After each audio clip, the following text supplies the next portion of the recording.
Hi there, my name is Etienne. We've got Studio Max 2009. Oh, sorry about that. We got Studio Max 2009 here, and today we're just going to do a quick tutorial on how to model a pot. This is going to show you how to use some of the modifiers and basically navigate your way throughout 3ds Max. Okay, to start off with, because we got a new version of Studio Max 2009, they have just brought out this view cube, which can be very helpful, as you can see. But sometimes it gets in the way slightly. So what I'm going to do, this is just a personal. Some people may like it, some not really. Me, it just takes up some space, so I'm just going to get rid of that. I'm going to go over here into views, view cube, configure, and I'm just going to deactivate it. There, okay. I'm going to just right click to deactivate the steering wheel. Okay, what I'm going to do, just going to create a cylinder and just maximize it view. Okay, press F4 to see all your edges. Just going to make it slightly bigger. I'm going to subdivide it later on again. Okay, and I'm happy with that. I'm going to right click on it.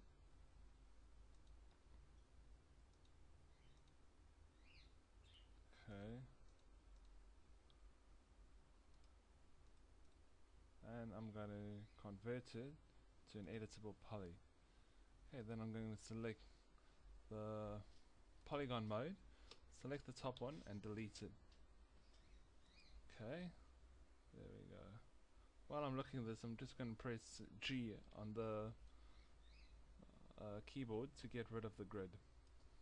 Okay, I'm going to go into vertex mode, press front, press G again to get rid of the grid. Select these and just drag them up a bit. I'm creating a kind of an urn, like an old Greek urn. So it's usually longer than it is wider. So that's why I just pulled it up. Still, I can see I'm in vertex mode.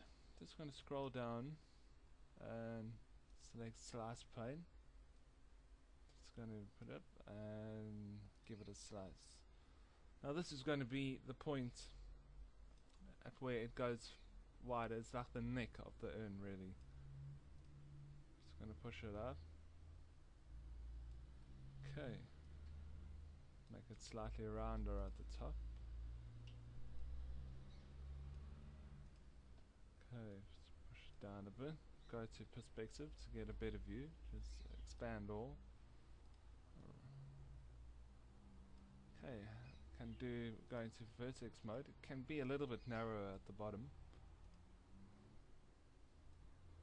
Just, oh, sorry. Vertex mode. Select the bottom vertices. There we go. Okay. Now I'm going to go into edge mode. I'm going to select one of these top edges at the top here. I'm going to hold and control on the keyboard. Now note, sometimes this works, sometimes it doesn't. I'm not really a seasoned professional, so I wouldn't know when. Sometimes for some reason it doesn't work. If you have made a sphere, it can't really do that. But I'm sure someone has the answer for that. Okay. Now I'm just going to keep it on scale, and on the top here, just make sure it's in the middle. See, if it's scaled to the left, let me just show you. I'm going to hold in. It doesn't scale uniformly. You see, I get an uneven sphere. I'm just going to control Z. I'm just going to make sure it's in the middle. Okay, hold in shift and scale outwards. By holding in shift, you create polygons as it's scaling out. Now this is applicable with move as well. Hold in shift, drag it up, and you're creating polygons as you go along. Go back to scale and in. and same, holding and shift again, go down. Okay, there we go, we've got a nice shape for an urn there. Just going to deselect this, and I'm going to add a turbo smooth modifier to it. There is another modifier that is very much like turbo smooth, which is called mesh smooth, but it's just a whole lot slower. The later versions of 3ds Max brought out turbo smooth. Okay, just press F4 to get rid of your edges so you can't see them. I'm happy with the top of the urn, but the bottom, you can see that's really not nice there. First of all, it's all blotchy. Second of all, it's round. No pot is round at the bottom. It will fall over. So I'm just going to delete that modifier. Press F4 so I can see my... Go back into edge mode. See, the way turbo smooth or mesh smooth works is if the edges are very far apart, it makes that area more round, but where the edges are closer together, it kind of tends to restrict it to there. You get sharper corners. So what I'm going to do is I'm just going to select all these. I can try and see if my loop will work. No, as I said earlier, it's not working. So I'll just press F3 so I can see what's happening. Okay, select all my edges at the bottom, this bottom row. Okay.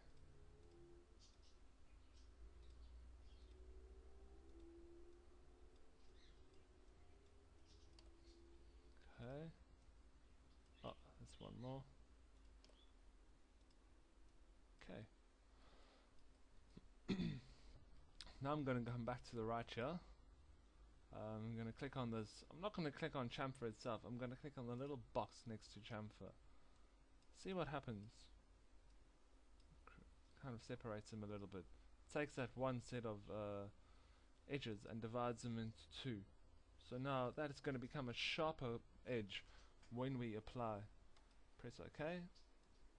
When we apply the smooth modifier. Okay. Just going to select the inner. I want just a bit more of a defined bottom. So I'm just selecting the bottom row of vertices.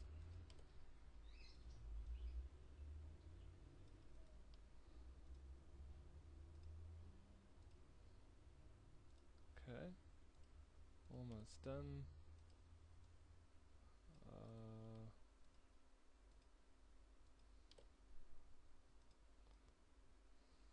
Okay, I'm going to come back to the right.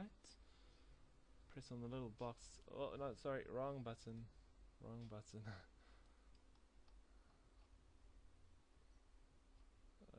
Next to the chamfer again. Just have a closer look. Bring it slightly closer together. The reason I'm doing this, I don't want to keep it because I don't want the pot too round at the bottom. Okay, just bring it slightly closer in.